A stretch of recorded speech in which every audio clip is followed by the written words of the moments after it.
تو باشی یادی من کن.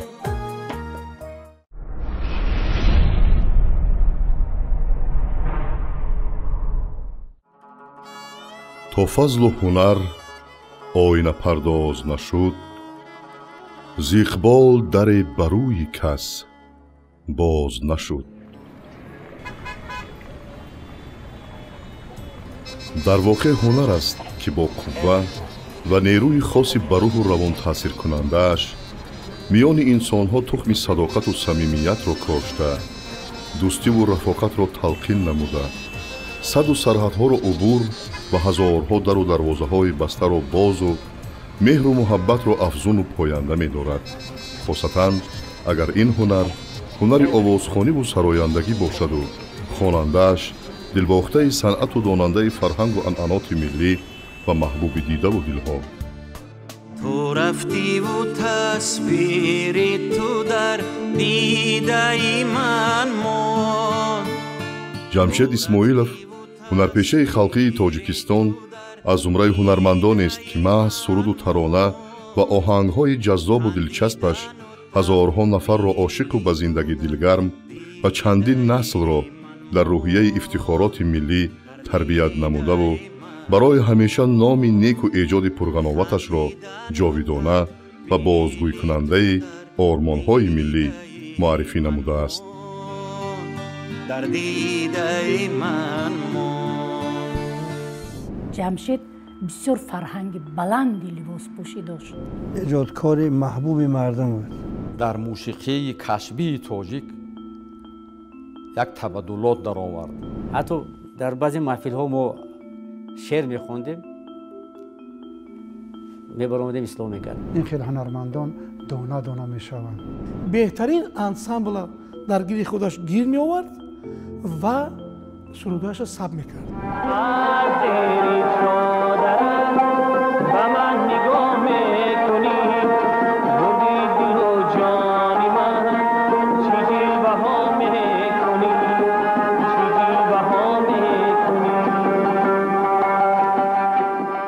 جمشید مثل شعرهایش، مثل ترانه‌هایش خیلی زیبا بود.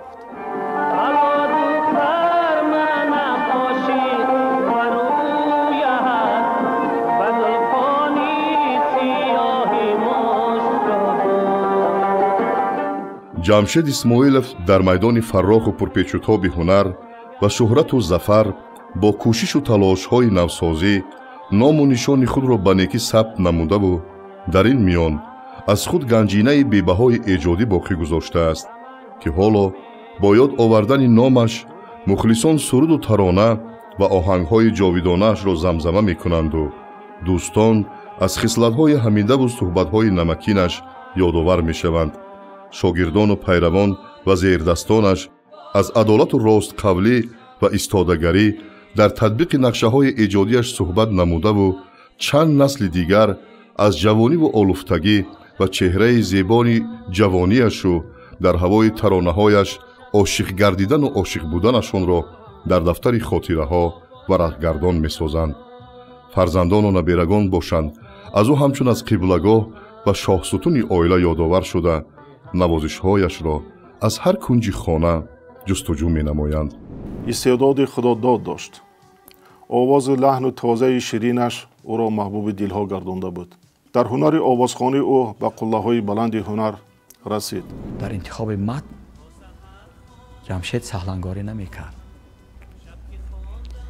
و بسیار دردانه‌ها را به قالب آهنگ می‌آورد. همون طوری که احمد ظاهری، همون طوری که کوروش و دیگر بزرگان هنر، همون طوری که استادش جورابک نظری. ما چنین مناسبت داشتیم و مرا دودر میگفت و من او رو اکا میگفتم. هر یک انتخابی که موافقی طبعش میشد، هر یک غزل بود، شعری بود، موسیقی بود، وای سنجیده میگرفت. اگر تحلیل کرده برایم سرودای جمشید اسماعیلov، سرودی مادر یا که سرودی دیگر جا برای مادر که خیز مادر که مسافر پسرت آمده است، یا که شبی خواندم نامه‌هایت، سرودی تاجیکستان و غیره و خیلی بسیار سرودا داشتند. اگر تحلیل کرده بریم در حقیقت او سیقان میخواند و در کجا که نمیشستیم وقتی که ما همراه جمشید میرفتیم به کدوم یک معرکه میرفتیم، در اونجا همه مردم با یک آواز بلند گفتن که جمشید اسماعیلوف آمد. انا این بود که هنری والای کس بود، این بود که او هنرمند اصیل بود. ما سالهای دراز با جمشید اسماعیلوف دوستی و برادری داشتیم. او دوستی حقیقی، دوستی مهربان، دوستی صادق بود. اشتراک جمشید اسماعیلوف در جمع آمد دوستان یک شکوه و شهامت خاصه میبخشید. همه خیلی زیبا و همه خیلی عاشقانه و همه خیلی تاجیکانه زیست جمشیدوار زیست، زندگی کرد، ایجاد کرد. هنرمنده که تفکر ملی را تربیت میکند، روحیه مردم را بالا میبردارد و با نظر نیک و با نیت‌های نیک مردم را به آینده بسیار نیک هدایت میکند. همین جمشیدها هستند. ҳунарпешаи халқии тоҷикистон ҷамшед исмоилов 30 августи соли 1956 дар диёри зебоманзари ховалинг дар оилаи омӯзгорони асилу касбӣ қосим исмоилов ва гулнора каримова чашм ба олами ҳастӣ кушода айёми наврасияш дар кӯлобшаҳри бостонӣ паси сар шудааст. ӯ баъди хатми мактаби миёна ба шаҳри душанбе омада соли 1973 ба донишкадаи ҳунарҳои зебои ба номи мирзо турсунзода дохил гардида бо ҳамин ҳаёт ва зиндагии худро сарфи ҳунару эҷод сохт. ҷамшед ҳар куҷое ки буд дар атрофаш инсонҳои самимӣ, инсонҳое ки ба дилу ҷони одам наздик буданд ҷамъ мешуданд. ҳамино парвардаи ҳамин даргоҳ ҳастанд ва он солҳо барандаи ҳамаи барномаҳои донишкада будам ва ҳатман вақте ки номи ҷамшеда аз саҳна эълон мекардам, чӣ ғалаяну чӣ вокуниши аз толор эҳсос мешуд. ин аз ҳамон қадамҳои нахустин ҷамшед як ҳамчун ҳунарманди муваффақ худро муаррифӣ карда буд. айёми донишҷӯӣ барои ҷамшед исмоилови ҷавон на фақат марҳилаи омӯзишу донишандозӣ ва аз худ кардани нозукиҳои касби интихоб намуда, балки аллакай давраи эҷоду муаррифии сурудҳояш гардида буд.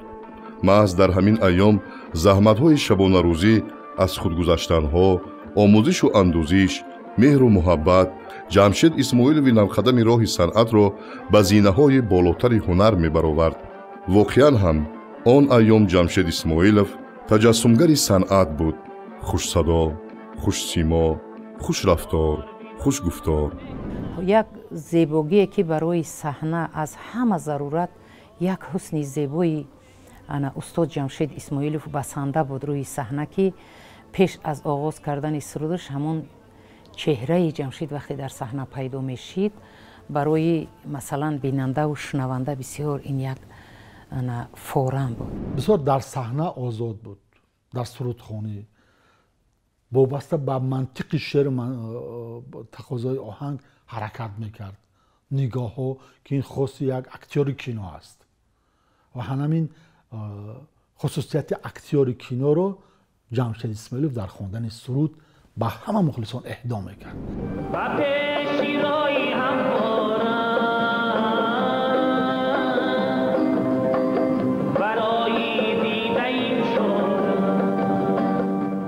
маҳз дар ҳамин давраи авҷи эҷодгарӣ толеи ҷамшед исмоилови ҷавону хушзавқ баландӣ карду баъди чанд вақт бо ташаббуси ҳунарманди чирадасту нозукадо ҷурабек назриев ансамбли гулдаста ташкил ёфт. ҳайати дастаро асосан беҳтарин мутрибону сарояндагони ҷавон, донишҷӯёни донишкадаи санъат ташкил медоданд ки дар байни онҳо ҷамшед исмоилов низ буд. ҷурабек назриев ба шогирдон талқин менамуд ки тоза хонанд, ба вазну қофияи шеър диққати ҷиддӣ диҳанд, ба умқи маънӣ расанд. ҳамин тавр сарнавишт ӯро ба ҳунарманди шинохта ҷурабек назриев пайваст. ҳамчун шогирд аз устодаш ба ғайр аз санъати навозандагию овозхонӣ интихоби матну дарки маъниро низ ба хубӣ омӯхт. ва ёд дорам устод ҷурабек назрӣ дуо доданд, гуфтанд ҷамшед ту бояд мустақилона барномаҳои худро дошта бошӣ, яъне фақат дар барномаҳои ҳунари ман ҳамчун шогирд на акнун бояд худат ҳамчун ба камоли устодӣ расидаӣ. Ба калхози Карим Исмоил дар қасри Фарҳанг Ҷамшед Исмоилов як консерти калон дода буд барои тамошобинон, мухлисони ҳунар. порчаҳо аз спектакл буданд аз ҳунармандони театри Лоҳутӣ.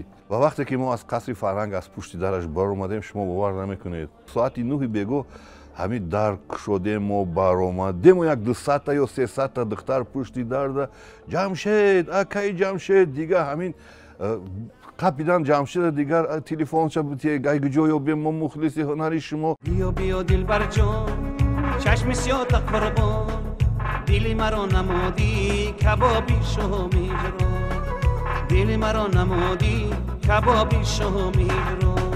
барномаи мустақили Ҷамшед дар кохи фарҳанги ноҳияи собиқ Орҷинирзобод, ҳоло Ваҳдат гузашта буд. Ман ёд дорам ки чӣ хел мухлисон садҳо нафар дар пушти дар монданд. воқеан ҳам ин садои бисёр ҷаззоб, ин нолаҳо, ин ларзишҳои овоз. имшаб бо манат ҳавои ҷанг аст магар, ҷанг аст магар, дил мешиканӣ, дили ту санг аст магар, санг аст магар. соли 1977 барои Ҷамшед Исмоилов соли фаромӯшнашаванда буд. дар ин сол ӯ донишкадаи санъатро бо дипломи аъло хатм намуда, консерти нахустин ва дидорбинии аввалинро бо доираи васеъи мухлисонаш баргузор кард. он аём дар шаҳри Душанбе аввалин эълонномаҳои баргузории консерти як ҳунарманди ҷавон бо тасвири ному аксаш пайдо шуданд. фарқияти Ҷамшед Исмоилов аз дигар ҳунармандони мардумӣ дар он аст ки мавридшиносу мавқеъпазир буданд ва медонистанд ки дар ҳамин шабу рӯз ки барои дили мардум, барои рӯҳияи мардум бардоштан чӣ суруд бояд хонд. дар чаманистони овозхониву сурудхонияш, суханпардозиву суханрониҳояш болу пар кушода парвозҳо доштем, сайру гашт мекардем, лаззат мебурдем ва муҳимаш сайди маънӣ мекардем. пас аз хатми донишкада Ҷамшед Исмоилов як муддат ба сифати инструктори кумитаи комсомоли шаҳри Душанбе кор карда, сипас фаъолияти меҳнатии худро ба сифати ҳунарпешаи дараҷаи дуюм дар театри давлатии академияи драмавӣ ба номи Абулқосим Лоҳутӣ идома додааст. соли 1981 бо даъвати раиси вақти кумитаи телевизион ва радиои ҷумҳурӣ Ғоиб Қаландаров ба дастаи шашмақомхонони ба номи Фазлиддин Шаҳобов шомил гардида, тӯли 8 сол таҳти роҳбаладии ҳофизи халқии Тоҷикистон Бой Муҳаммад Ниёзов аз мактаби бузурги ҳунарии ин жанри санъати суннатии миллӣ баҳравар гардида буд. сипас фаъолияти эҷодии ӯ дар ҳайати дастаҳои ҳунарии кумитаи телевизион ва радио ба сифати овозхон дар ансамблҳои зебо ва дарё идома ёфт. заҳматкашиҳои пайваста дар ҳайати дастаҳои ҳунарии кумитаи телевизион ва радио дар комёбиҳои минбаъдаи Ҷамшед Исмоилов таъсири мусбат расониданд. ин буд ки соли 1989 ӯ бо унвони фахрии ҳунарпешаи шоистаи Тоҷикистон сарфароз гардонида шуд. бо ҳамин сол ба сол ҳунари сарояндагиаш ташаккул ва истеъдодаш моҳирона сайқал меёфт. солҳои 89-90 буд ки Ҷамшед Исмоилов дар ансамбли дарё шомил шуд, чунки тоза хонандаи сурудҳои мардумӣ буданд ва бисёр як шахсияти ҳунарманди хуб буданд. ҳамин бояд ки дар як сол вай на кам аз 10-15-20 суруд бояд ки зиёд, яъне ки мисли албом сабт намояд. аслан сарояндагӣ касб не, майлу рағбат аст, балки қисмат аст ки онро наметавон амсоли касб ё пеша тарк ё табдил кард, гуфта буд Ҷамшед Исмоилов дар як мусоҳибааш дар яке аз рӯзномаҳои даврӣ. вале бо вуҷуди ин маҳорати роҳбарӣ ва ташкилотчигии ӯ бисёриҳоро ҷалби таваҷҷӯҳ мекард. ин падидаи нек буд ки вай як муддат ба ҳайси директори ҷалби дастаҳои ҳунарии кумитаи давлатии телевизион ва радиои ҷумҳурӣ, муовини вазири фарҳангу иттилоот ва баъдтар муовини вазири фарҳанги ҷумҳурии Тоҷикистон оид ба санъат ва ҳунар ифои вазифа намуда, ин вазифаҳои масъулро бо тамоми ғайрат сарбаландона иҷро менамуд. ҳамчунин як вазифаи бо ифтихори ҷамъиятиам бардошти Ҷамшед Исмоилов буд. ӯ раиси иттифоқи арбобони санъати Тоҷикистон буд.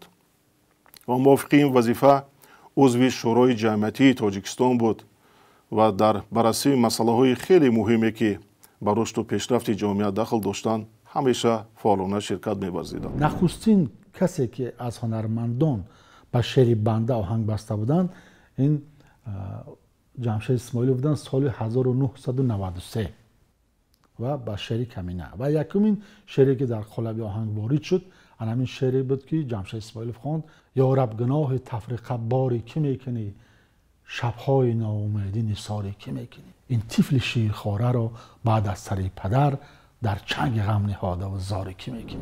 بسیار میnnatدارم از استاد جمشید اسماعیل که راستی گپ در همون لحظه در همون زمان دستگیری همین برادر بود، همین اکا بود که من وارد شدم به انسامبل شش مقام و خیلی دشوار بود به انسامبل شش مقام همچون سراینده همچون مطرب وارد شدن و در اونجا کار کردن بسیار دشوار بود و با دستگیری همین اکای جمشید من به شش مقام وارد شدم. حافظانی که از آنها سبق گرفتگی بود از استاد عادی نواشیم، از ظفر ناظم، از جورابک مرادوف و دیگران نسبت همینها بسیار احترام بلند داشت.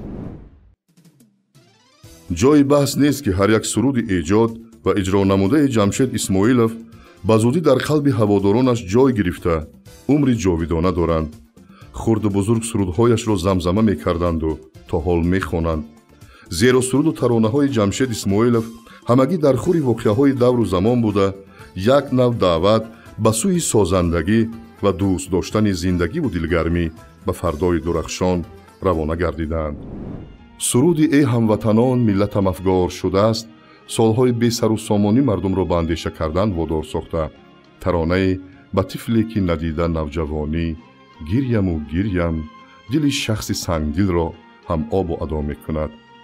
یا خود سرودی خیز مادر که مسافر پسرت آمده است به دل هزاران جوان پسرانی که مدت از یار و دیار دور گردیده بودند چی تاثیر و انگیزه بخشیده بود؟ خیز مادر که مسافر پسرت آمده است، پسری در بدرت پیشی درت آمده است. خیز مادر که مسافر پسرت آمده است، پسری در بدرت پیشی درت آمده است. پسری در بدرت پیشی درت آمده است.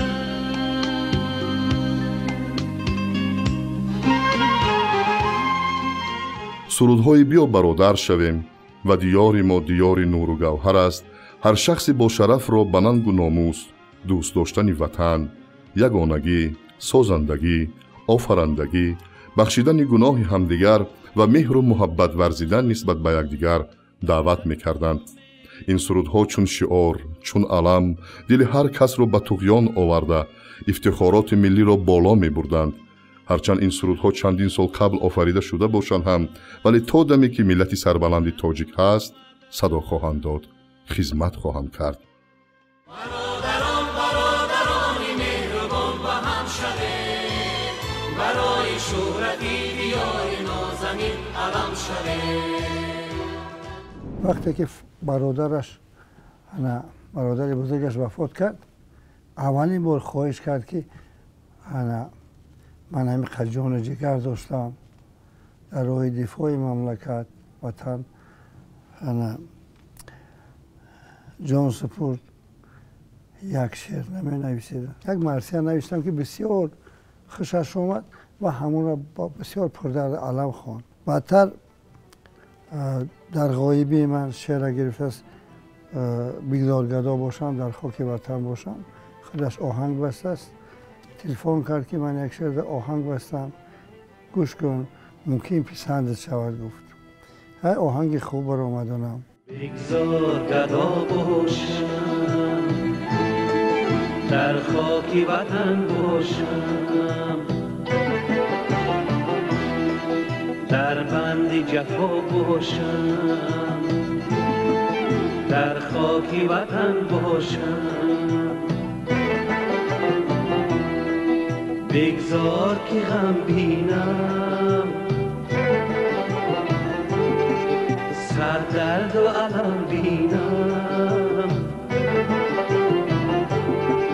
از فجر جدا باشم در خاکی وطن باشم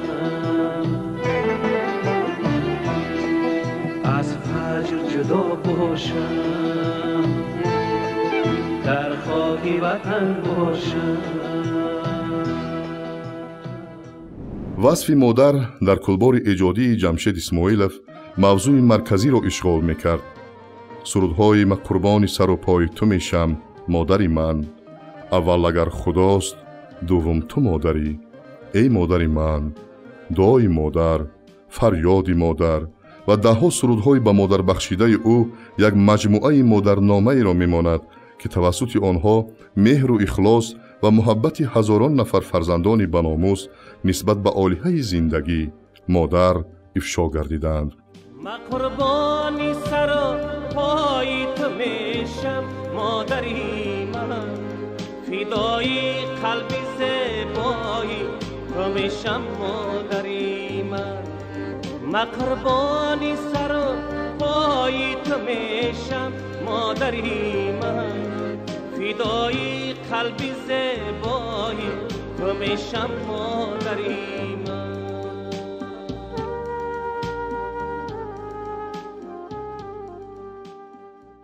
تلفن کرد که من غم دارم، مادرم همه روز مادرم را به خاک سپرده، مالی در خانه یک شعر بنویس درباره مادر که به همه مادرها دخل داشته باشه، سیمای مادر را پیش رو بیارد و معنی دو میسرش هم گفت. اول اگر خداست دوم تو مادری. گفتم که ممکن این کار ایجادی است، الهامی نمیاد، ممکن یک هفته کشیده می کار. هیچی گم نگفت تا دوشنبه، بعد دوشنبه من تیار شدن میشه که همون شب همین بعدی گفتگیش همین خیلی درد علم زیاد شد، محبت نامه هم زیاد شد که این درد داشتم درباره مادر خودم، دیگر حالت هایی که دیگران هم میدیدم. تا سحر خواب نکردم نوشتم، بعد پگاهی تلفن کردم که خیلی ممکن است سری منزل گشته باشد که خواندم که باز گریان شد، گفت که حتما این خودش آهنگش تیار است. گفت تا دوشنبه اومده آهنگش هم تیار میشه. بعد این شعر خواند پسر دیگر ها شد. از مهر پروری تو دیده ای تری، اول اگر خداست دوم تو مادری، اول اگر خداست دوم تو مادری. тавре дар боло қайд кардем ҷамшед исмоилов бо маҳорати баланд ҳар як воқеиёти дар ҷомеа рухдодаро моҳирона ба қолаби оҳанг дароварда тавассути суруд онро дубора инъикосу тарғиб карда дар як лаҳза ба онҳо шаҳомату шукӯҳи дубора мебахшид. мисоли оддӣ ба лигаи олибаромадани дастаи футболи помири тоҷикистон аст ки ҷамшед исмоилов онро дар суруди помир помир хеле моҳирона ва ҷовидона иҷро намуда буд. نامی تو دارم حکمی فلک ها باید شنامد باشی تو بالا از روحی رستم فاتحه پیر از رخشی رستم زور و توانگیر پامیر پامیر پامیر پامیر پامیر پامیر پامیر. شعری کمال نصرالله پامیر پامیر این در گازетаи اون وقتا چاپ شده بود. معرفی همین سرود در خود همون استادیون با مخلصان و بابایا ها یعنی صورت گرفت. جمشید اسماعیلов доим дар мусобиқаҳои аспдавонӣ, мусобиқаҳои пойгаи бузкашӣ иштирок мекард. ҳатто ифтихор мекард ки мо чунин чорабиниҳоро баргузор мекардем. вақте ки федератсияи пойга ва бузкашии ҷумҳурии тоҷикистон як филм консерти аспнома таҳия кардем, як суруди хеле зебо ва ҷолиби диққат дар васфи асп аз ҷониби ҷамшид исмоилов иҷро карда шуд.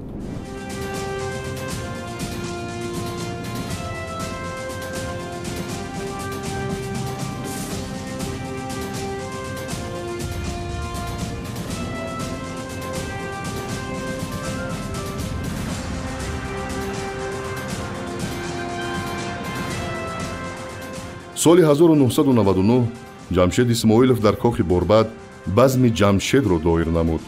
ин консерт то ҳадде муосиру муассир буд ки то имрӯз назираш ба сифати консерти як ҳунарманд доир нагардидааст. дар базмаш ки як нав ҳисоботи эҷодии ҳунарманд назди мухлисонаш буд, роҳбарияти олии мамлакат низ ширкат намуда буданд. бо ифтихор ба ёд меовард ки дар барномаи консертияш ки дар кохи борбад баргузор карда буд, президенти ҷумҳурии тоҷикистон пешвои миллат ҷаноби олӣ ширкат варзиданд ва ба ин чорабинии фарҳангӣ шукӯҳу шаомати хоса бахшиданд. ҳатто сарвари давлат дар як вохӯрӣ чанд сухан дар бораи ҷамшед гуфт дар ҳозириш ки аз ин да барои одами эҷодкор қадрдонӣ баланд нест. вақте одама навозиш мекунанд, сухани хуб мегӯян, ин беҳтарин мукофот аст, беҳтарин сарвар барои эҷодкор аст.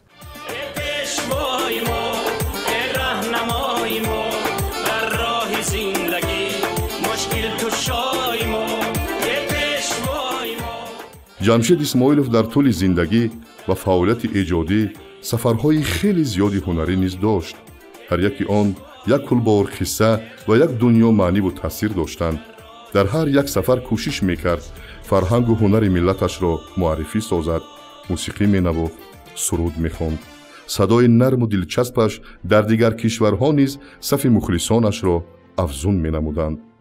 яке аз сафарҳои бузурги мо дар фестивали бонуфузи бобулистон дар ироқ буд, ки дар унҷо ҷамшед исмоилов яъне ҳамчун роҳбар, ҳамчун роҳбалади мо иштирок намуданд ва дар Москав, Қазоқистон, Беларусия, дар Эрон ин як ғазали бисёр машҳури шаҳриёр аст. ҳоло чаро ҷамшед чунон хонд ки ҳамин толор ҳама мафтун шуданд.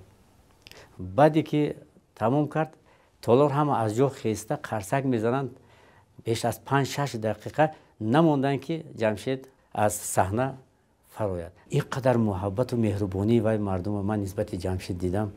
ина фақат дидан даркор, ина гуфта намешавад.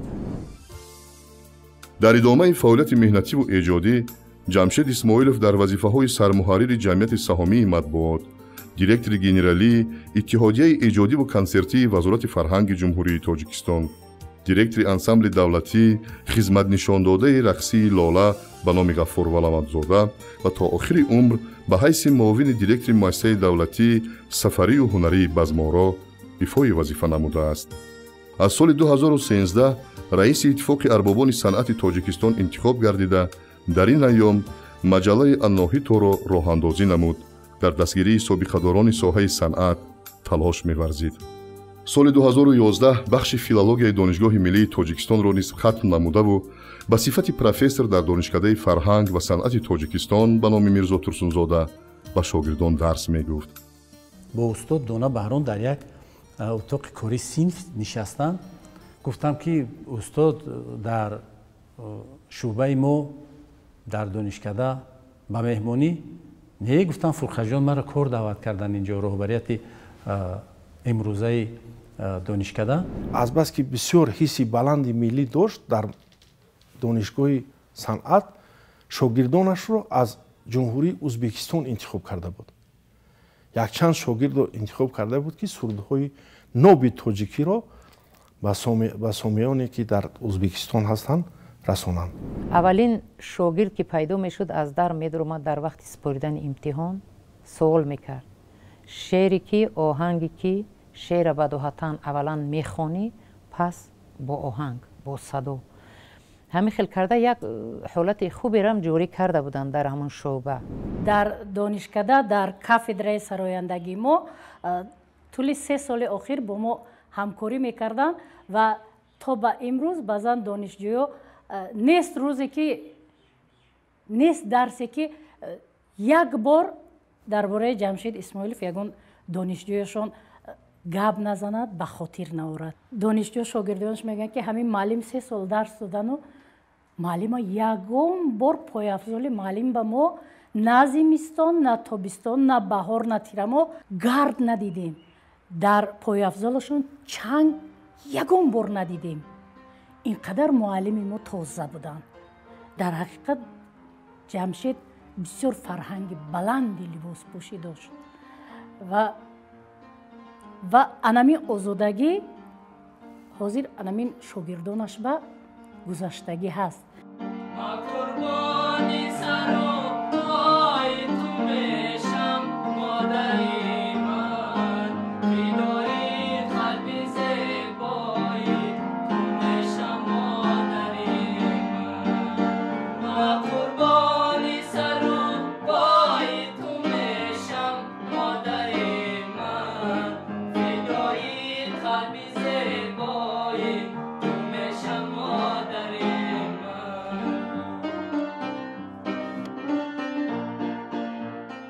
کاری علمیه که استاد انتخاب کرده بود درباره ایجادیات سه نابغه همین سرزمین ما استاد عادی نواشیم، استاد جورابک مرودوف و استاد ظفر نظیموف و این کار علمی وای در همین ساحه دوام کرده ایستاده بود تا حتی تیار بود و در اکادمی فنها همینا به قید گرفته بود باید که در روزهای نزدیک همینا حمایت میکرد. سالهای آخری حیات با ایجاد زیاد مشغول میگردید. نه تنها سرود و آهنگهای تازه ایجاد میکرد بلکه به هواداران صنعت آوازخوانی و دلباختگان هنر و فرهنگ از دیده و شنیده و تجربه اندوخته‌اش مقاله ها انشا کرده چندین کتاب ها نیز انتشار نموده است. سال 2019 به افتخار جشن 30 سالگی استقلالیت دولتی جمهوری تاجیکستان کتاب سرودهای ایجاد و اجرا نموده‌اش در شکل ادوارنامه با نام استقلال وطن از دست چاپ برآمد که آن را با خاصی دل در دایره دوستان و همپیشگان و همفکران ایجادیش معرفی نموده بود.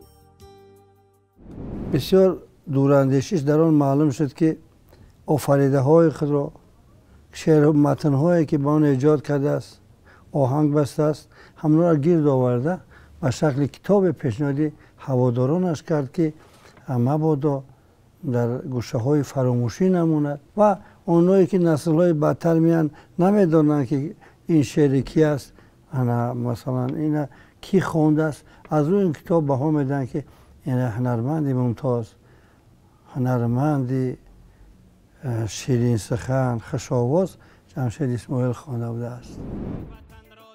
سرودهای من قربان سر و پای تو میشم مادری من نوحه میکشد چون من ابر آسمان به تو میروم هرگز نمی آیم دیگر تو رفتی و تصویری تو در دیده من ماند چشم آهو به چشم یار ماند شام آمده ایم و دهها ترانه های دیگر جمشید اسماعیلوف اگر چند نسل را عاشق و شیدای هنرش گردانیده باشند هم نسل امروزین را نیز بی بهره نماندند. ترانه های چند سال آخری حیات ایجاد نموده‌اش از قبیل جان ملت، پیشوا، جوانان جوانی کنید، دوشنبه، خوبرویان دوشنبه و غیره باشند نسل جوان را به وطن دوستی و وطن پروری هدایت نموده بهره رسیدن به قدر زحمت‌های بنیادکارانه و سازنده پیشوای معظم ملت پرزیدنت جمهوری تاجیکستان محترم امام علی رحمان راهنمایی می‌نمایند.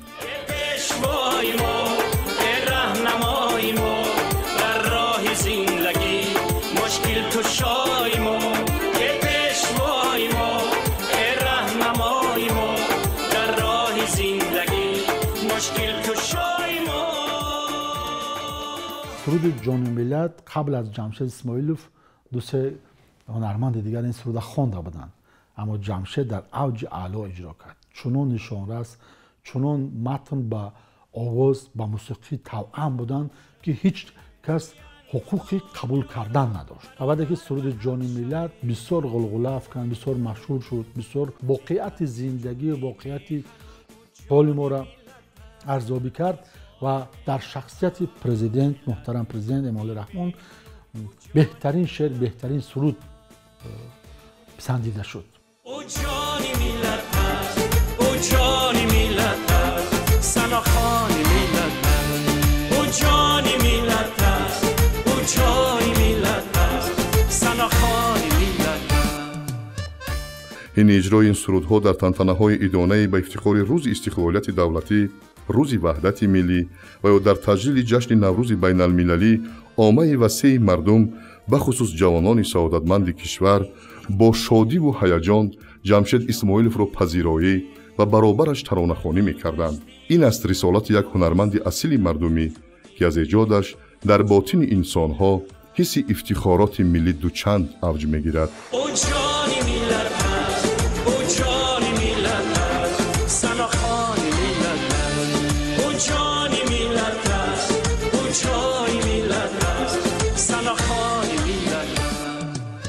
махсусан дар ҳамин 2-3 соли охир ин қадар сурудҳои ватандӯстонаву ин қадар сурудҳое ки имрӯз васфи тоҷикистонро мо тараннум мекунем, ин сурудҳо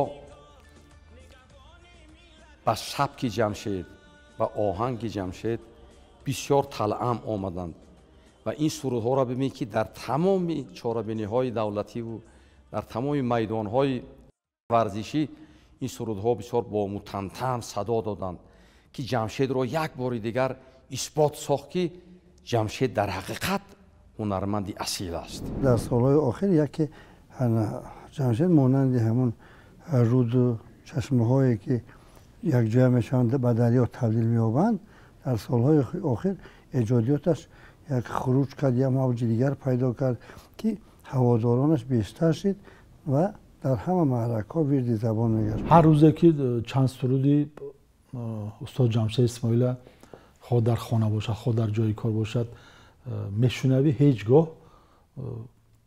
дилгир намешавӣ. суруди хуб, суруди ки табиӣ эҷод шудааст, садҳо бор гӯш кунӣ, садҳо бор бо як рӯҳияи нав мебахшад. ан ҳамин буд эҷодиёти ҷамшед исмоил. аслан ҳамаи ин тозакориҳо дар эҷодиёти солҳои охираш пас аз мушарраф гардиданаш ба унвони фахрии ҳунарпешаи халқии тоҷикистон ки дар рӯзи зодрӯзаш 30 августи соли 2018 рух дода буд, такони дубора ёфта буданд. мегуфт ба хотири пурра исбот кардани сазовориаш ба ин унвони баланди давлатӣ бояд ба ҳар як сокини ин сарзамин хизмат намудаву дар ҳар як гӯшааш бояд буд хизмат кард. бадахшон нарафтаам, мегуфт. худамро бахшида наметавонам ки чӣ дар овони расидан ба мартабаи ҳунарпешаи шоиста ва чӣ ноил гардидан ба унвони ҳунарпешаи халқӣ боре ҳам дар вилояти мухтори кӯҳистони Бадахшон набудам. бояд равам, бояд сафар кунам. рафт, сафар кард. рисолати хизматгузориашро иҷро намуд. аммо ин охирин сафари эҷодиаш буд. орзуи ба Бадахшон рафтанаш ҳам як сабаб дошт. ман мехоҳам ки ҳамин ба мардуми сарбаланди Бадахшон ҳамин эҷоди худро, ҳамин китобҳое ки нав ман эҷод кардам, ҳаминҳоро пешкаш кунам.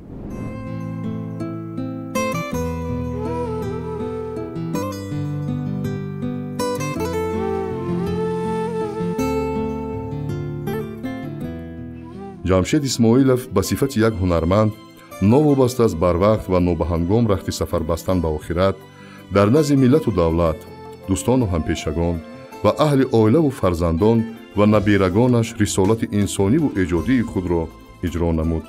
дар ҳама мавзӯъ суруд хонд. ҳатто бо ҳисси иҷрои рисолати бобоӣ набирагонашро низ дар суруди ҷони бобо хеле содаву зебо васф намуд ки ҳоло ин суруд дар баробари аллаи модару модаркалонҳо замзамаи навозишкоронаи бобоҳо гардидааст. қанду асали бобо, шеъру ғазали бобо, бедонаву кавги маст, зеби бағали бобо. суруди ба ҳар ҷое ту бошӣ ёди ман кун, гӯё охирин дуруду падруди ҷамшед исмоилов ба пайвандону дӯстону мухлисонаш аст ки мегӯяд: надорам тоқати дарди ҷудоӣ, аё фарёдрас фарёди ман кун, агар қисмат зи ту дурам бисозад, тараннум зери лаб эҷоди ман кун. дил ба ёд муштоқи дидори Парвардигор аз ин дунё рахти сафар баст, ба абадият пайваст. вале дафтару китоби сурудҳои саршор аз ганҷинаи ишқу муҳаббаташ ба зиндагӣ, ватан, модар, ҳамсар ва фарзандону набираҳоро мувофиқи васияту насиҳаташ варақгардон мекунему ёди аз ӯ менамоем. бояд бигӯям ки на ҳар ҳунарманд шӯри анҷуман мешуд, не ки ҷамшед шӯри анҷуманҳо буд. номи накӯ натиҷаи умри абад буд, ҳаргиз намирад он ки намурдааст номи ӯ. ҷамшед ҳеҷ гоҳ аз ёди мардум дур намешавад. ҷамшед имрӯз танҳо аз дидаҳои мо рафт, аз дидаҳо рафт.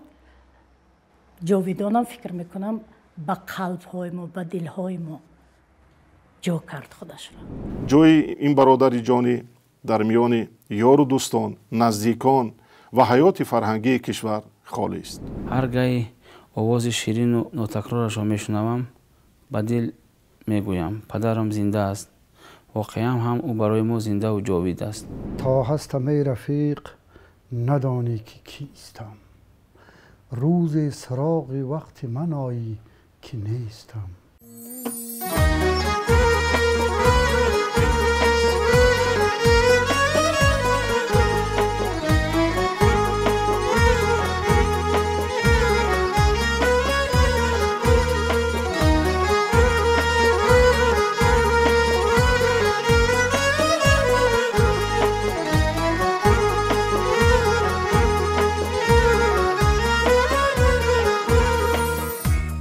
هر جای تو باشی یادی من کن،